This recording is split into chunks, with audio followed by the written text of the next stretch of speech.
Фабрика новин, Марк Фейгин, первая программа в этом году. Мы с Марком всех вас поздравляем с наступившим 2023-м. Желаем всем победы, победы, еще раз победы и крепкого здоровья, потому что нам надо здоровья, чтобы победить. Здравствуйте, Марк. Рад приветствовать, рад приветствовать всех зрителей, всех поздравляю с наступившим 2023 годом. Ну вот и начнем с места, прямо в карьер. Начнем с того, что сегодня у вас акция, и я знаю, что вы в ней принимаете очень активное участие по защите Михаила Саакашвили. Если честно, фотографии, которые мы видим, они просто приводят в ужас. Вот даже видавших вида людей. Что происходит с Михаилом Саакашвили сегодня? Ну, дело в том, что один из его близких соратников передает мне письма, информацию от него из тюрьмы. Он его посещает, это депутат ЕНД, вот, Коба на копе. Насколько я могу судить, это действительно он реально, в общем, плох. Вот. Это не значит, мы не знаем, там, умрет он, не умрет. Вот это разглагольствование, что симулянт, не симулянт. А хорошо, вот интересно, а если вдруг умрет, скажет, ой, вы знаете, не симулянт. Ну, то есть, а почему он должен там умереть? Почему ему не должны дать независимую, подчеркну, независимую медицинскую помощь? А что здесь так? Он вообще сам в Грузию приехал, если на то пошло. Но хотите, пожалуйста, продолжайте процедуры. Ну, только не очень понятно. Ну, хорошо, а если его психологическое состояние такое? Может быть, вот он сам себя довел до этого. Допустим, вот так. Вот я сейчас безотносительно, травили его или не травили. То есть, это тоже как бы нормально, да? То есть, так можно, значит, получается. Ну, хорошо, если в Грузии такие настроения во власти, я думаю, в обществе другие, ну, тогда я не очень понимаю, а как это компонуется с интеграцией в европейские, евроатлантические структуры. Там так нельзя. Вот, Марк, хотела об этом спросить, потому что, знаете, когда речь о политике, говорить политикам, что ай-яй, так некрасиво, это бесполезно. А, Бесполезно. Но вот то, что депутаты Европарламента сказали, что Грузия никогда не попадет в ЕС, если Саакашвили в тюрьме умрет, Так мне и кажется, это более существенно для них. Да, да, да, об этом сказал руководитель Европейской народной партии. Это такое правоцентристское объединение всех правоцентристских объединений европейских партий в Европарламенте. Он представляет Польшу. Ну, вот он там сейчас руководитель, председателем является от партии «Справедливость», я так по правой справедливости. Но я просто к тому, что вот там вот в Грузии до конца понимания этого нет. Во власти, я подчеркиваю. То есть, вот это одно с другим не связывается. Причем предлоги совершенно разные, я слышу, да. Ну, например, то, что говорит президент Саламе Зурабишвили, да. Ну, как-то не убеждает, потому что все сводится к каким-то там типа политическим противостояниям ЕНД, грузинской мечты. Да какая нам разница, кто там с кем противостоит? Мы сейчас отдельно взятый вопрос прав человека рассматриваем, потому что он не решается как внутренний вопрос Грузии. Вот в чем все дело. Они никак не могут понять. Они и Молдавии ответили приблизительно в тоне таком, что у вас там тоже Дадон типа сидит. Хотя Дадон, замечу, нигде не сидит. Он вообще не сидел ни одного дня. Бывший президент, промосковский президент, но даже и он как бы вообще ни под какой тюрьмой. Он радостный, такой толстенький, ходит, хороший, румяненький. Значит, что это наше внутреннее дело? Дорогие друзья, это не ваше внутреннее дело. Права человека вообще в принципе не могут быть внутренним делом. Ну, Они мы вспомним дело Магнитского, да? Дело Магнитского помним. И это часть. стало не внутренним делом России. И санкции ввели против очень многих, да, поэтому... Вот. Это следующий шаг. Если они не отреагируют на нашу глобальную акцию, а она, кстати, будет по разным оценкам от 30 до 40 столиц и городов по всему миру, там, от Сан-Франциско до Вашингтона, от, скажем, Лондона, Парижа, Праги, сейчас в Ереване идет так, ну, время, вот часовые пояса идут, там мы начинаем с 12 по времени в стране проживания. Да? Вот если не отреагируют на это, ну, если общественное мнение так недорого, и все равно, какое мнение складывается о Грузии и ее властях в мире, тогда будут следующие шаги. Вот я вот им настоятельно рекомендую отреагировать, отправить его в Шарите или любую другую клинику, пусть он там полечится, а дальше видно будет. Вот. Если этого не произойдет, тогда будут вот то, о чем мы сказали. Следующие акции уже будут требовать и санкций, и всего остального. Ну, будем следить за развитием событий. А сейчас переходим к событиям в Украине. Вот самая тяжелая ситуация на фронте сейчас в начале года, 23-го, на участке Бахмут-Майорск. Это Залужный так говорит нам, да. И враг, россияне фактически по трупам пытаются продвигаться вперед, по трупам своих, Да, так сказать, конечно. соплеменников и так далее. Там ценой сверхусилий. Мы видели, как Пригожин, ну, сам себя, он же как бы человек не очень умный, энергичный, но не очень умный. Он говорит, ну вот, видите, парни, у нас же там сопротивляются в каждом доме. Мы берем один дом, а там во втором опять сопротивляются. Вот такие там у них линии обороны и так далее. Ну, то есть, как бы он сразу рассказывает, насколько украинцы там действительно бьются за каждое строение. Вот с вашей точки зрения, скоро там будет у них жест доброй воли или нет у России? Но, смотрите, на Бахмутском направлении они сами его избрали самым принципиальным, как бы главным вопросом фронта. Они сами сделали именно Бахмут. Хотя, ну, казалось бы, ну, что Бахмут, а что другие не менее важны. Как это обычно бывает, из-за вот этой одержимости они, скорее всего, в другом месте проиграют, на мой личный взгляд. Они, может, и возьмут этот Бахмут, вот, и Майорск, и так далее. Может быть, я не знаю этого. Но точно у них отвалится в другом месте, понимаете? Потому что никто не сидит, этим занимаются, насколько я понимаю, при помощи западных союзников, командования операции в Украине, оно, собственно, разрабатывает план деоккупации ряда территорий. Возможно, они будут не в Донбассе, я не знаю. Может, на Кременной какой-то произойдет скачок. Но в любом случае, совершенно очевидно, что сил и средств тратится Москвой столько, вот именно на этом направлении, что они бы, может быть, ну, не знаю, с точки зрения военной тактики, имели бы лучшее применение, если бы использованы были для чего-то иного. Видимо, стоит приказ, да, выйти на границу Донецкой области. Я так его расцениваю. И они любой ценой, а цену они реально платят любую, вот, у них сотни гибнут ежедневно, не только, так сказать, на поле боя, а просто спящие, как в Макеевке. Они не считаются с этим, они действительно по трупам хотят добиться очень призрачной цели, понимаете? Очень призрачной цели. В том ее смысле, что даже если, еще раз подчеркиваю, там, я помню, как рассматривали сейчас Северодонецк, ой, ну нельзя его сдавать, там золотое еще, знаете, было. Ну, ничего страшного, если даже такое произойдет, хотя, конечно, это все цена пролитой крови и жизни солдат, но если даже такое произойдет, Москва не выиграет войны от этого. Она не заставит Украину поступиться территориями. Этого не будет. Ей уже, я не знаю, в разных способах Путину это уже объяснили. И конфиденциально, и публично, и не публично. Прямо вот в мегафон кричат ему, что этого не будет. Поэтому им придется, значит, уложить еще сотни тысяч жизней, чтобы добиться очередного коровника, значит, его захват. Ну, хорошо. Но я думаю, что происходит какой-то подспудный процесс, которого мы, может быть, не видим. Украина действительно втянула в эту бахмутскую операцию. Потому что вот сейчас развернуться и прекратить боевые действия Москва уже не может. Да? Ну, вроде как, а что же вы... А ради чего вы положили тогда эти десятки тысяч жизней? А там реально уже десятки тысяч положено. Возможно, мы увидим вот сейчас, уже ближе к весне, январь-февраль, какую-то контроперацию, которую проведет украинские вооруженные силы. Многие говорят о Запорожье. Это очень логично. Вот если посмотреть на карту, ну, действительно, логика есть. Через Токмак, Мелитополь и, да, прямо кромки моря. Может, это будет что-то другое. Но я еще раз повторяю, а война это же ведь не обязательно так, что во что бы то ни стало воткнуть флаг, особенно в 21 веке, в каком-нибудь действительно малом участке, каком-то населенном пункте. Не в этом война состоит. Ты можешь воткнуть этот флажок в Северодонецке и потерять всю Харьковскую область в результате операции, которая в сентябре была. Поэтому, ну, надо это воспринимать как, да, это тяжелые бои, это тяжелая осада, которую ведет Кремль, ведет Минобороны РФ. Но успех призрачный. Очень Ну да, призрачный. судя по тому, что произошло в Макеевке, они себе флажок втыкают пока что в одно вот известное место. Ну Э, да, они куда-то, так сказать, в именно географические туда. места. Да и Минобороны России же вообще назначил виновным в гибели российских военных в Макеевке, так сказать, там, самих же мобилизованных, потому что говорят, что они неправильно все сделали, они пользовались мобильными телефонами, враг легко поймал ваши сигналы и так далее. Извините, я прошу прощения, что перебиваю, а то, что вы их просто положили на складе боеприпасов, и там в основном сдетонировали боеприпасы, это они тоже сами легли в этом ПТУ? Вот тоже интересный вопрос. Нет, это как обычно стрелочник, как говорится, все во всем виноват кассир. Кассир давно уже убили, понимаете, как в анекдоте.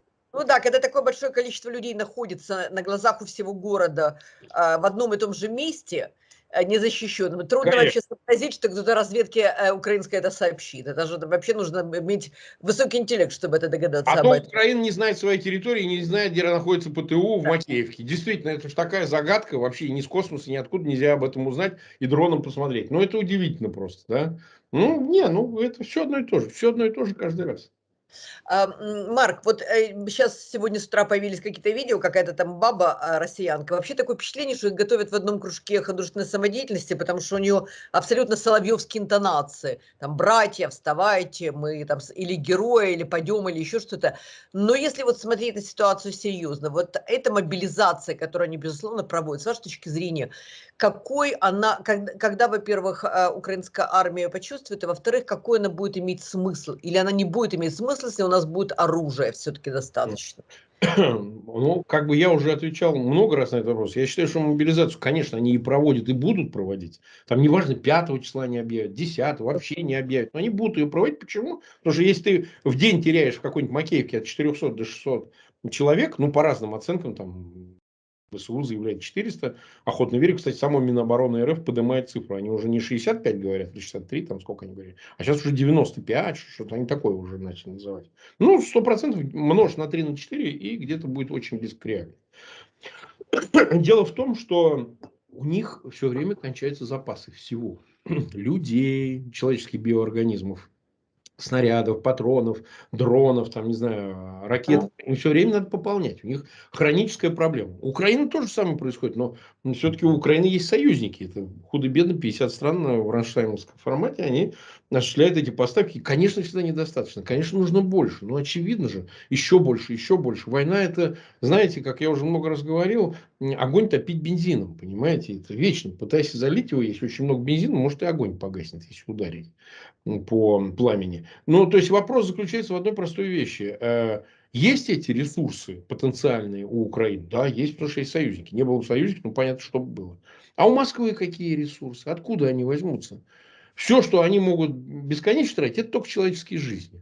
Вот они, собственно говоря, из этого исходят. Ну, раз у нас нету там своих хаймерсов, нету, так сказать, достаточно дронов там эффективных, не вот этих мопедов, ну, значит, человек, мамки новых нарожают, значит, мясом победим железо. Вот приблизительно такая логика, поэтому я просто убежден, что они эту мобилизацию проведут, если лишних 100-200 тысяч, ну, там Залужный говорит о 200 тысяч, я с трудом себе представляю, кто эти могут быть 200 тысяч, просто, по-моему, все, что можно было, Крем даря Крем уже вот вычерпали, понимаете, остались какие-то вот ханыги и так далее. Хоть они говорят, у нас, говорит, 25 миллионов. Да где эти 25 миллионов? Откуда? Они каким днем живут? Вот 21 числа сентября об этом говорит министр обороны Шойгу. Ну, он тот еще министр, но мы, говорит, всего 1% пока призываем. А что, а остальные у тебя вот просто сидят и ждут, когда вы их еще отправите также в мешках умирать в Макеевку или под Бахмут. Ну, то есть, интересная логика. То есть, я не очень убежден, что там тоже бесконечные ресурсы, что он неисчерпаемый. Там есть, но качество-то его все ниже. Они же говорят, первая категория. До 35 лет люди с военно-учетной специальностью, проходив срочную или иную службу, контрактную, там, горячих точек и так далее. Так получается, вы их всех вычерпали, больше ничего нет. Если что-то и осталось, то это люди по возрасту более старшие, давно служившие. Сколько вам понадобится на их подготовку или переподготовку? Хороший вопрос. Поэтому я, честно говоря, не очень верю, что даже если они эту мобилизацию проведут, она что-то изменит. Вот когда 21-го они объявили Путин, все говорили, ну, блин, ведь это же численность, они же как бы, в общем, могут привести этих... А что, какой результат с 21 сентября? Вот с этой мобилизацией. А они сами говорят, больше 100 тысяч на фронте находится. Может, больше. Кто их знает, так сказать. Это Путин говорит. Ну и что? Вы взяли, Бахмут взяли, или вы дошли там, взять до Днепра, до Запорожья, до Полтавы, до Киева. Вы дошли? Нет. За все это время и с началом командования Суровикиным они уступили только Херсон. Ну хорошо, это была уже заранее обреченная ситуация, они этот плацдарм оставили. А больше какие победы-то? Кроме постоянно растущего вот этого счетчика цифр погибших, я ничего не вижу. Пусть мне скажут, нет, вот мы успешно там, ну, значит, вот Курдюмовка, вот это бесконечно Курдюмовку, которую они между Шойгу и Коношенковым постоянно мотают эту Курдюмовку. Ну хорошо, взяли вы Курдюмовку, хорошо, замечательно. Еще что-нибудь есть? Нету. Поэтому все, что они могут, это флеш, это мясо, да, они кинут туда же, куда и вкинуты, значит, были предыдущие ресурсы. Вот и все. Ну да, и постоянно, знаете, вот эта имитация действий, как, когда уже там Макеевка, случилась, через 12 часов Симоньян пишет, что, слава Да. богу, год прошел хорошо, ничего не случилось у себя в Твиттере. Ну, Он там такой. методичку получил и начинает, значит, отрабатывать, и все. Очень просто. А как вы думаете, сами распространяют, путинисты вот это, что Путин, вероятно, решился вторгаться в Украину под влиянием гормональных препаратов? А они как бы хотят, имитировать, так сказать, его, частичную недееспособность? Ну, Гормональные препараты, старик несчастный, ничего не понимает. ответить точно сложно. Потому что это могут и вкидывать, а может это какой-то флут просто интернет, да. А может кто-то и заинтересован, ну что, ну дедушка не в своем, не в себе, что вы к нам? Ну он безумен, что мы можем сделать? Это же вот от кого-то это будет когда-нибудь звучать. Может не сейчас еще, но будут говорить, а что я мог сделать? Он безумен, ну что я мог? Я уже ввести ему дозу цианистого калия, что ли? Я что должен был? И Ну, это хорошая тема. Потому что она, может быть, даже издалека к ней примеривается. Вот мы с вами тоже не раз обсуждали здоровье. информационно пробуют вот всякие технологии, Да, конечно. как оно пойдет, не пойдет, если что. А потом, вот я уже говорил, что я специально начал сейчас изучать, сколько человек оспаривает санкции в Европе. Там это видный олигарх. Усмановы, там, Фридманы, Более 70, Раны. Да, вот сейчас уже больше 7 продолжают подавать. да. Понимаете, какая вещь? Там ведь формулировки такие, основания для санкций вот в отношении Усманов, Абрамовича и так далее, что они несут ответственность за принимаемые решения. А они скажут, какие ответы? Как ответы? Он же безумен. Как мы можем нести ответственность? Он безумен. Вот, пожалуйста, публикации. Вот. Ну, то есть, как бы их юристы, а у них замечательные юристы. Они, я вот вижу, собирают и шотландские, там есть очень крепкие конторы, и лондонские и так далее. Естественно, очень дорогостоящие. Они берут по 1000–1500 фунтов в час за свою работу. То есть, ну, видимо, могут позволить себе таких нанять. Они будут, безусловно, апеллировать как один из аргументов к неадекватности Путина, принимавшего решение. Да и вообще, в принципе, это сейчас всем выгодно. Проигранная война, и кто проиграл? Один Путин. А мы здесь при чем? Мы здесь как бы... Он все принимал, он всех заставил. Мы не хотели, мы саботировали. Особенно генералитет будет говорить о саботаже. Он скажет, а что мобилизация? Это он сказал нам мобилизовать. Ну как же, это вы давали справки, заключения, что без того, вот документы. Они скажут, нет. Нам дали команду обосновать, мы обосновали. Мы как? Он главнокомандующий, мы приказ выполняли. Я думаю, что у западных разведок есть, например, информация по частоте посещения Кремля каждым из них, а они же туда ездили как на Да, работу до сих пор. Не знаю, как сейчас во время войны, но до 24 февраля ездили туда и за счастье считали. И вопрос на суде, а что вы там делали вообще, он тоже конечно. как бы не лишний совершенно будет. Так а нет, а с начала войны Абрамович сидел по правую руку от Путина. М. Понимаете? То есть, это все знают видео, когда он встречался с РСПП, Российским этим, промышленных предпринимателей Союзом, в котором он один из там, какого-то количества лиц. Нет, совершенно же очевидно, что они несут ответственность. Конечно. Они полками, может, не командовали, но это совершенно не значит, что этот большой организм, М.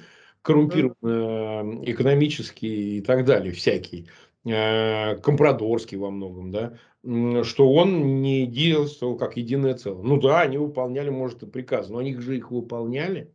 Предприятия эти работают, они поставляют сырье на военные предприятия. Это все замкнутый большой комплекс экономический. И как же это вот он, значит, его предприятия, все эти химические, энергоресурсные и всякие другие, которые занимаются этим, вдруг не несут никакой... А я тут причем? Я тебе бизнесом занимаюсь. Ну, извините, для газовых камер и газ тоже вырабатывали. Там и при там немецкие компании его создавали химические. И Ну как бы, да, главные редакторы работали в газетах и так ну, далее. конечно. Марк, ну, вот одна из последних новостей, что в Беларусь прилетел российский борт, который последний раз туда прилетал 24 февраля, у него такое сложное название, ДРЛО А-50У. Это борт, который обслуживает цели и дает точки для ударов пилотам истребителей. Вот это может что-то означать, и он же не прилетел туда просто на профилактику, так сказать. Ну, это вся та же история, значит, отказались ли они от операции «Север» или нет. Я уже много раз озвучил свой прогноз, я считаю, что они еще раз попробуют, вот, возможно, безуспешно, но они его попробуют, потому что больше нет других вариантов. Ну, можно Мгм. на Харьков попробовать наступить, можно опять на Сумы, можно опять на Чернигов, но в их представлении эта проблема не решает, им надо ближе к Киеву подойти. Потому что даже от Харькова и от Сум, несмотря на, в общем, не такое значительное расстояние, но его надо как-то пройти. Видимо, самое, вот они с линейкой взяли линейку и посчитали, не, от Киева ближе. Ну, в общем, Путин или его там ближайшее окружение. Поэтому представить себе, что они пойдут, я могу. Почему? Потому что они один раз уже так делали. Понимаете? Вот если бы они один раз так не делали, я бы сказал, ну, может, будут, может, нет, там, как Лукашенко. Но поскольку мы это уже видели, то есть никто не скажет, что этого не было ни разу. Это уже было. Да? Вся эта Киевская область окруженная, это Гостомель, конечно, Буча, это, значит, Бородянка. Да? Мы все это видели. Поэтому представить себе, что они могут это повторить, я могу. Другое дело, что это уже совсем прогулкой не будет. Умирать они будут еще далеко, далеко на подходе. Все заминировано, мосты взорваны. Цацкаться никто не будет. Обстреливать будут. Вот как в Макеевке будут всю территорию Беларуси обстреливать, где они там дислоцированы, все эти мобилизованы. Иллюзий никто не питает. Я думаю, до Лукашенко это все довели. Ну да, если они в этот раз оттуда выйдут, то, конечно же, наверное, не нужно церемониться с Не. Лукашенко из Беларуси. Нужно же Не. белорусы А как, почувствовали, вторую что... Бучу допустить? А что, чтобы они второй раз в Бучу зашли? То есть, а какой должен быть? Давайте не будем стрелять территорию Беларуси, чтобы не спровоцировать еще чего-то. А что еще можно спровоцировать? Да нет, нет, в этот раз уже белорусы должны понять, что они тоже отвечают за то, что происходит с их территорией. Кстати говоря, об Абрамовичах, Фридманах и прочих. Да, Украина конфисковала у российских банков 17 миллиардов гривен. да. Вот. Шмыгаль говорит, что наш премьер-министр, что деньги пойдут на восстановление разрушенных объектов. И я вам скажу, знаете как, хотелось бы, чтобы Европа тоже так же быстро принимала решения, честно говоря. Вот, потому что ущерб 700 миллиардов у нас, то есть Да. очень много разрушено.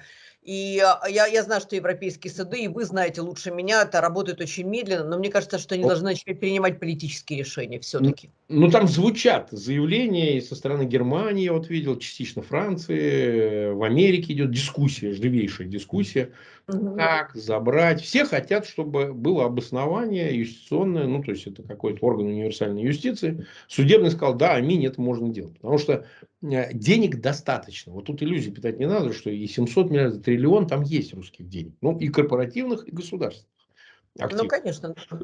Все вместе, не только олигархические деньги, там дело не в яхтах, а дело огромное предприятие, там заморожено у того же Абрамовича, для него базой была вот эта офшорная зона Гернси, вот этот остров, да, остров Мэн, по-моему, на Мэне у них зарегистрирована это их была, да, или на Гернси, я боюсь соврать, ну, все в интернете есть.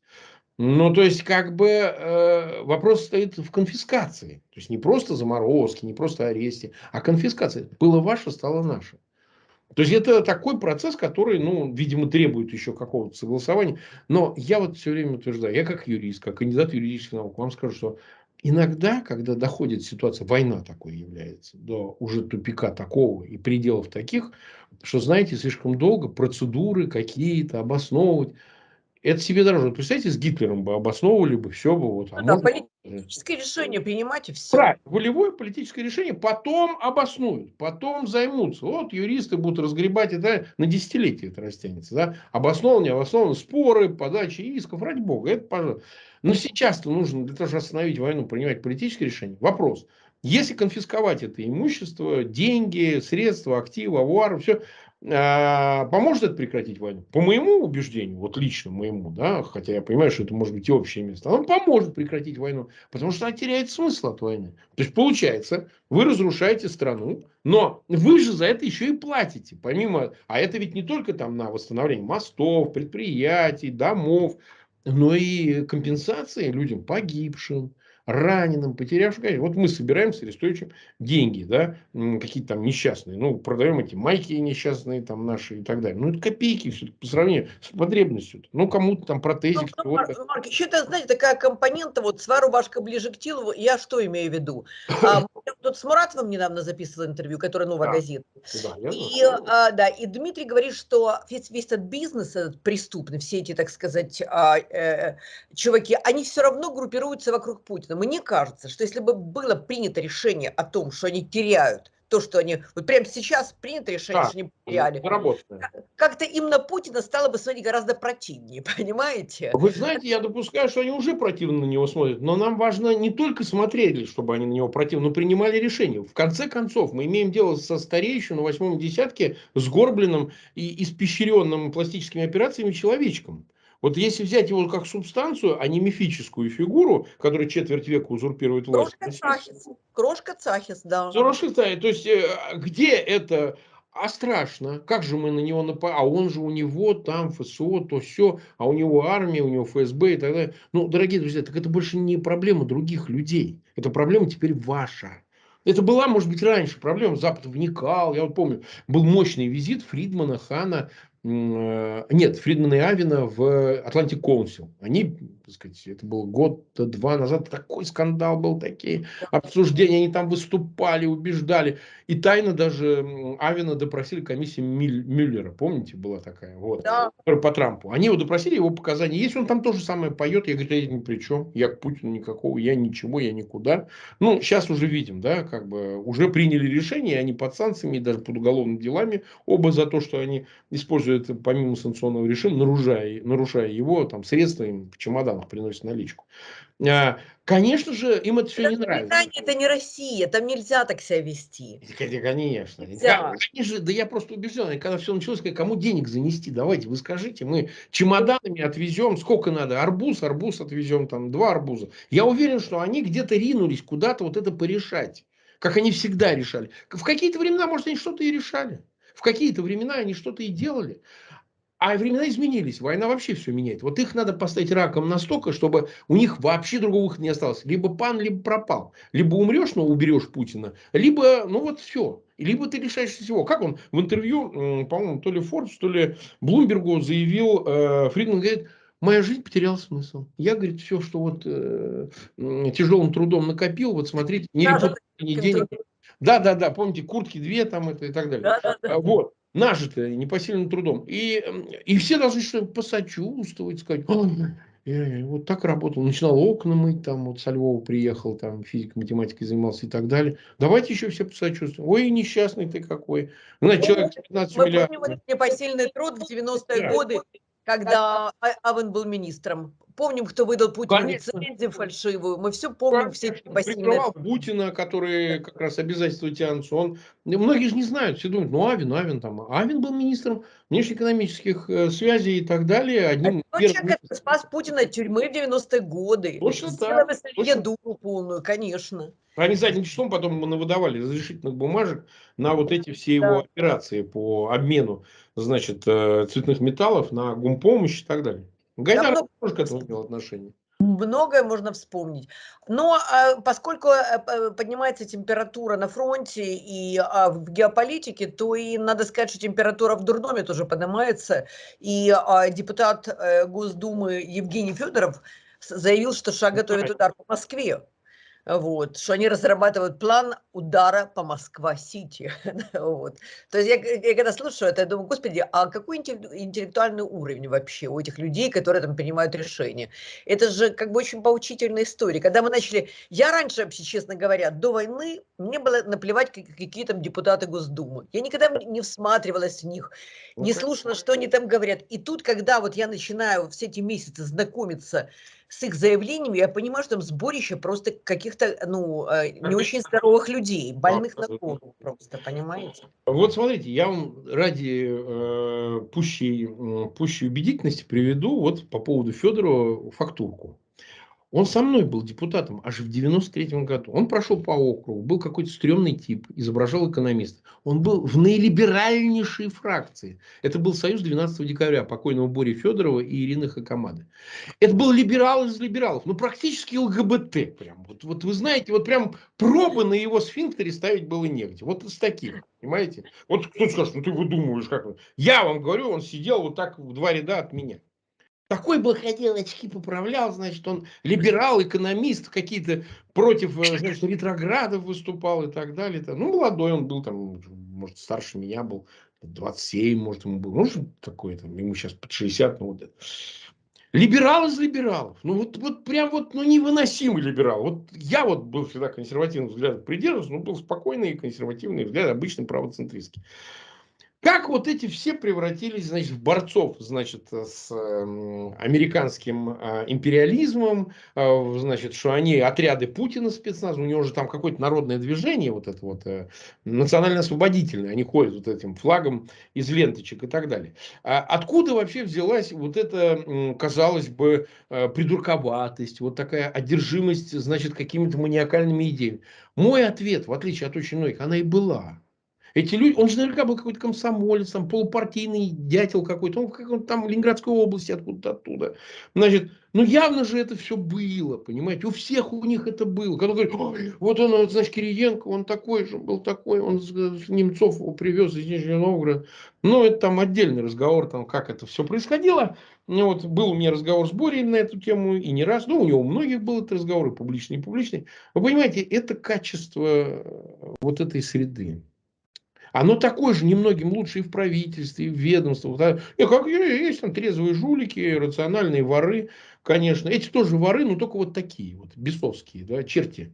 Поэтому вот такое качество материала в управлении. Они всегда говорят, мы тут на постсоветском пространстве, русская элита, да мы тут и с деньгами, и управленцем его, и армией, и тем, и другим, и экономикой. Мы богатая страна, что ж у нас управленческий материал, не чита какой-нибудь Украине или там Казахстан.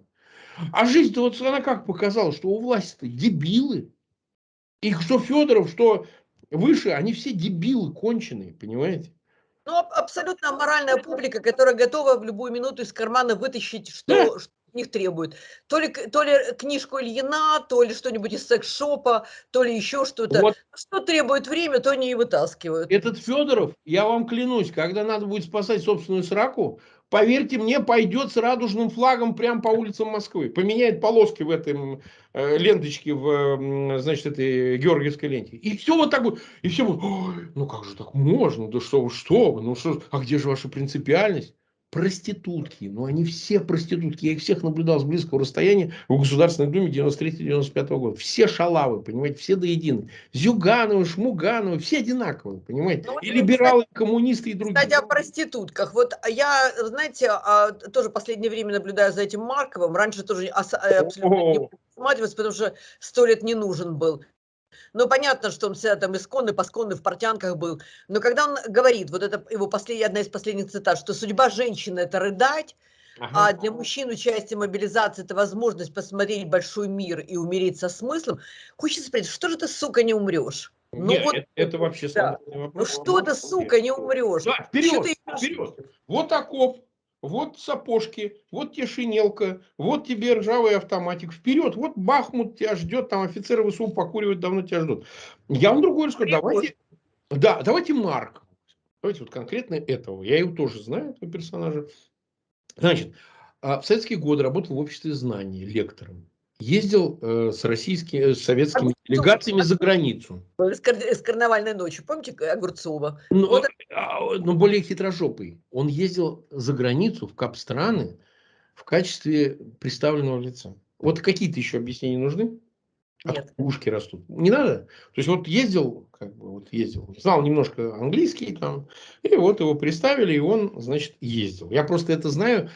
Он ездил в группе с людьми, вот инженерами, которых я лично знаю, в советский год, ну, типа 81 год, 82 вот что-то Ну, такое. покупал магнитофоны, не теряя из виду инженеров. Да, да, да, да. Он работал в качестве представленного лица вот для делегации, значит, отчитывался, ходил на Лубянку. Это не скрывалось, что он в КГБ обязан отчитываться, что его специально представили для тех нужд. Он там парторг, шмарторг, все дела. Он в КПСС состоял.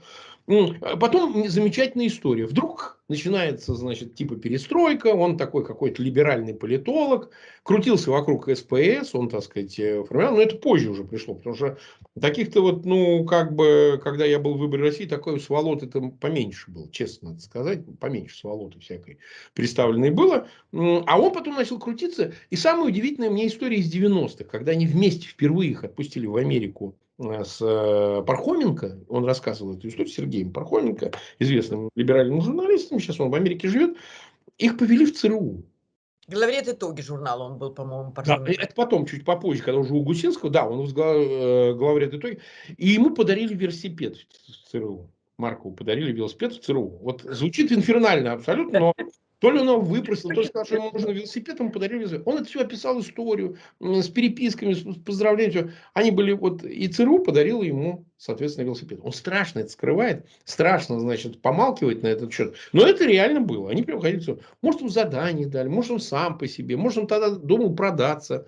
Но факт остается факт. Сегодня этот наилиберальнейший, значит, типа политолог, который завязал с пьянкой, значит, он пил сильно, значит, теперь изображает из себя ультрас, патриота такого, да, с вот этими заявлениями безумными, они же в одном ряду, с Соловьевыми, там, ну, Дугин, ладно, тут вообще собирательством заставлять заниматься ягодами жить. Вот, а эти все, они, значит, вдруг решили отправлять всех умирать. Раньше они предлагали, значит, любить Путина и так далее, а сейчас хуже дальше. Осмысленно умереть. Осмысленно, говорит, умереть. Ну, простой же вопрос. Если ты такой идеологически мотивирован, так покажи пример. Умри, и мы посмотрим, и с удовольствием. Я вот вообще счастлив буду. Однако они все время за чужой счет. Как правильно покойный Гайдар когда-то говорил, что те, кто оправдывают сталинские репрессии, это в основном те, кто не сидели и которые этим репрессиям не подверглись. Понимаете? Нравятся они только тем, кто как бы избежал счастливо этого всего. Но вот у меня такой вопрос. Если вы хотите, чтобы другие осмысленно умирали, ваш пример будет всем наглядной демонстрацией, как это делать. Почему же вы как бы избегаете этой замечательной участи? Посмотреть мир, как там женщины поплачут, там еще что-нибудь в этом роде. Вопрос стандартный, а ответа-то нет. Вот все одно и то же задают. А что вы сами, а что почему? А они же не отвечают, они же помалкивают, сразу банят. Понимаете? Поэтому с этой точки Женщина зрения, поплачет, слуцки похоронит. Ну чего, ребята, ну, да. конечно, или Пригожного мешки говорит, вот контракт окончен, понимаете? Все. Ну, еще закончите контракт, прекрасно, мир посмотрите, значит, осмысленно умрете, дадите повод посудачить о вашей смерти всем остальным, тех, которых вы призывали. В этом во всем фальшь. Я почему это говорю, что они все фальшивые от начала и до конца. У всех дача на кома, а разговоры о том, как наша жизнь все равно конечна, и поэтому нужно ее отдать. Это методичка, она пошла с Путина. Путин же как сказал на встрече с этими фейковыми материалами? Лучше, чем от ДТП и от водки, давай подохни, значит, вот на войне. Ну, принесешь высокую жертву. Тоже хочешь сказать, ну а что ты не подохнешь? Что ты не отправишься? С чего бы это? Тебя должна учиться это избежать. Отправь Ну, да. детей, своих внуков отправь. Всех отправь. Ну, зятя отправь, ну какие Взять вопросы. вот этого Зеленского, который у него там несчастным образом оказался зятем. Ну пусть отправится. Скрывается где-то Да понятно, что непонятно. где-то за границей болтается, скорее всего, я так думаю. Ну и уже в финале, Марк, сегодня, я знаю, что 3 февраля, да, это у нас сегодня же 3, когда мы пишем, Четвертый. уже 4, да, это самое, саммит ЕС пройдет в Киеве. Вот. Как вы считаете, вопрос мой такой, как вы считаете, вот какие у нас перспективы вступлением ускоренного?